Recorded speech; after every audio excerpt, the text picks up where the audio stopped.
కమిషనరేట్లో 24 గంటలు రిపోర్ట్ చేయండి. ప్రభుత్వ ఆదేశాలు.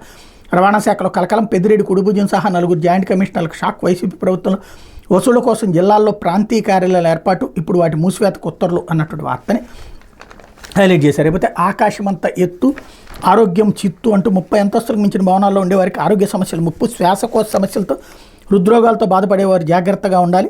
పదే పదే కిందికి రాలేకపోవడం వల్ల జీవనశైలి జబ్బుల ప్రమాదం. వైద్య నిపుణులు. దేశవ్యాప్తంగా ఇటీవల కాలంలో ఆకాశ ఆర్మీల సంఖ్య విస్తృతంగా పెరిగిపోతుంది. 30 అంతకు మించి అంతస్తుల భవనాల నిర్మాణం జోరుగా సాగుతుంది. ఉదాహరణకు హైదరాబాద్లో 30 నుంచి 40 అంతస్తుల భవనాలు దాదాపు 100 దాకా పలు దశల్లో ఉన్నాయి. మరోవైపు రాజధాని అమరావతి నిర్మాణం ఊపందుకుంటే భవిష్యత్తులో అక్కడ భారీ ఆకాశ ఆర్మీలు వచ్చే అవకాశం ఉంది. విశాఖలోని ఇప్పుడిప్పుడే ఇలాంటి భవనాల నిర్మాణం మొదలైంది. హైరైజ్ బిల్డింగ్స్లో ఉండటం హోదాకు చిహ్నంగా భావిస్తున్న చాలామంది వాటిలో పోటీపడి ఫ్లాట్లు కొనుగోలు చేస్తున్నారు. ఇలా వెంచర్ ప్రకటించగానే పునాదులు కూడా వేయకుండా అలా వాటిలో ఫ్లాట్లను హాట్ కేకులో కొనేస్తున్నారు. ఈ అభివృద్ధిని ఆపడం అసాధ్యం. కానీ ఆకాశ ఆర్మీలు అందరికీ సరిపడకపోవచ్చని, కొంతమందికి అనారోగ్య సమస్యలు వచ్చే ముప్పుందని వైద్య నిపుణులు చెప్తున్నారు అన్నటువంటి వార్తని హైలైట్ చేశారు.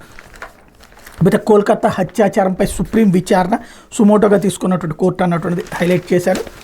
మరొక వైపున 4 వేటు అన్న